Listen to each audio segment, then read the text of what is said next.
All right दोस्तों, आज हमारे हेयर ट्रांसप्लांट को पूरे 4 महीने हो गए हैं। So it's time to share the whole journey with you, right.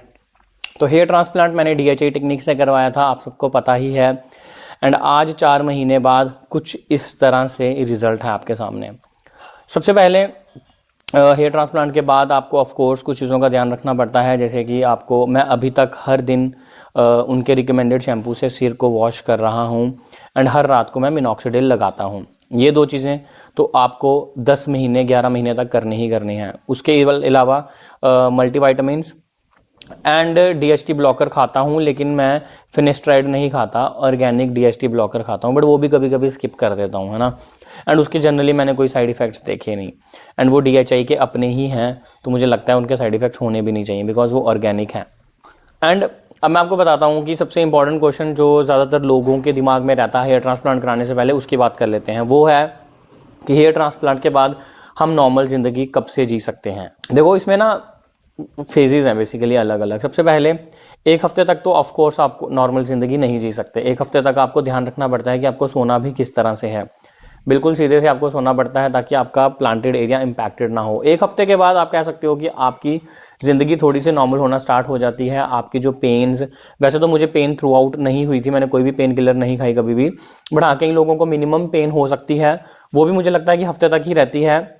Specially सबसे ज़्यादा पेन होती है जिस दिन आपकी बैंडेज रिमूव होती है, उस दिन आपको हल्की सी पेन होगी एंड वो सेंसेशन आपको थोड़ी देर तक रहती है, वो बस टिंगलिंग सी सेंसेशन रहती है, ठीक है। बाकी इम्प्लांटेड एरिया में आपको सिर्फ हैवीपन फील होगा, जनरली पेन्स वगैरह नहीं रहती हैं। तो ओवरऑल पहले 1 हफ्ते आपको ध्यान रखना पड़ता है, उसके बाद आपकी ज़िंदगी नॉर्मल होने लगती है। लेकिन जो आपका डोनर एरिया है उसको कवर होने में थोड़ा टाइम लगता है, हील होने में ज़्यादा टाइम नहीं लगता।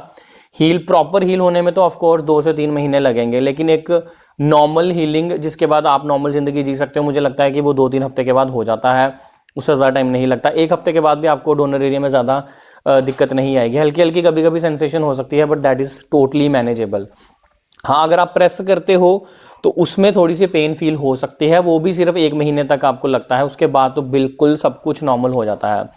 आपको सिर्फ पहले 20 से 25 दिन ध्यान रखना पड़ता है अपना ज़्यादा, कि आपको हैवी वर्कआउट नहीं करना, स्विमिंग नहीं करनी, जिमिंग नहीं करनी, उसके बाद तो आप कुछ भी कर सकते हो, है ना।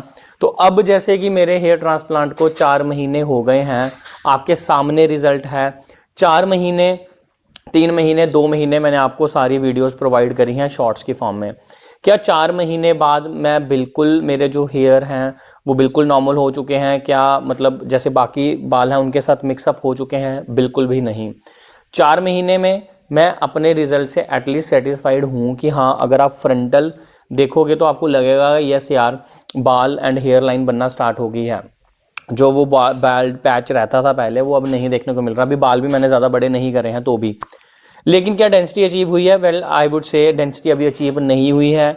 उसके लिए मुझे मिनिमम 6 महीने का वेट करना पड़ेगा from the day of surgery, है ना। तो सर्जरी से लेके यानी 2 महीने, और मैं कह सकता हूँ कि 2 महीने के बाद ये रिजल्ट थोड़ा और इंप्रूव हो सकता है। तो मैं अभी आपको दिखाता हूँ। दिस इज़ वन साइड, ठीक है। यहाँ पे आप देख सकते हो बालों की ग्रोथ आ गई है, लेकिन बाल अभी ज़्यादा लंबे नहीं हुए हैं, और जिन फॉलिकल्स में से 1 या 2 या 3 बाल निकले हैं वो भी अभी सारे नहीं निकले हैं, ठीक है। किसी में से 1 निकला है, किसी में से दूसरा अभी बहुत छोटा है। तो वो जब सारे आ जाएंगे, उस पूरे चीज़ को आने में पूरा 1 साल लग सकता है, बट 6 महीने बाद आई एम एक्सपेक्टिंग कि 50 से 60% रिजल्ट आ जाएगा। तो 6 महीने के बाद जो कंडीशन होगी वो ज़्यादा इंटरेस्टिंग होगी, है ना। आप इस साइड से देखो तो इस साइड से कुछ इस तरह से दिख रहा है, राइट। एंड अभी मैं आपको डोनर एरिया दिखाता हूँ। तो ये रहा दोस्तों डोनर एरिया। आज मैंने 3rd हेयर कट भी करवाया है, तो आपको कुछ पता भी नहीं चल रहा कि कुछ ऐसा इम्प्लांटेशन या ट्रांसप्लांट मैंने करवाया भी है। So yes, until now I think it's worth waiting for the results। And अभी तक अब मुझे थोड़ा अच्छा भी लगता है, मैंने कॉम करना भी स्टार्ट कर दिया है। लेकिन ऑफ कोर्स आप कहोगे कि अगर यही फाइनल रिजल्ट होता तो मैं हैप्पी नहीं होता, but I am still waiting for 6 months to get completed so that I can see what are the improvements, है ना। बाकी 9 से 12 महीने तो ऑफ कोर्स 100% रिजल्ट उसके बाद ही आएगा। सो यस, ये थी पूरी कहानी। एंड मैं आपको यही कहूँगा कि आपको अगर हेयर ट्रांसप्लांट करवाना है तो एक चीज़ के लिए रेडी रहना, वो है पेशेंस आपको रखना पड़ेगा, क्योंकि ओवरनाइट कुछ भी नहीं होगा।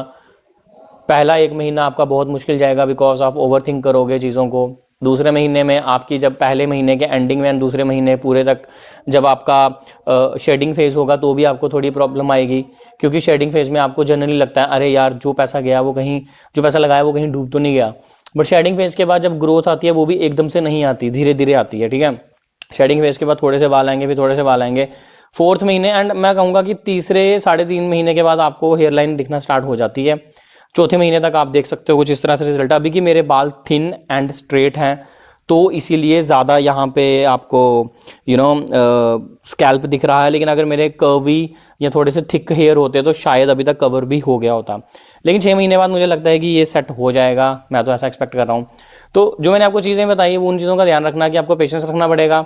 आपके hair style and hair growth पे डिपेंड करता है कि आप कितनी जल्दी रिकवर करोगे एंड कितनी जल्दी आपके जो हेयर हैं वो नॉर्मल हेयर्स के साथ मर्ज हो जाएंगे। मेरे केस में मैं 6 महीने तक सोच रहा हूँ कि ऐसा हो जाना चाहिए। एंड ये थी पूरी कहानी दोस्तों। आई होप आपको ये वीडियो अच्छी लगी होगी। ऐसे और इंटरेस्टिंग वीडियोस के लिए आप हमें फॉलो कर सकते हो। बाकी आप चैट पे बता सकते हो कि आप मेरी हेयर ट्रांसप्लांट जर्नी के बारे में और क्या जानना चाहते हो। Thanks for watching.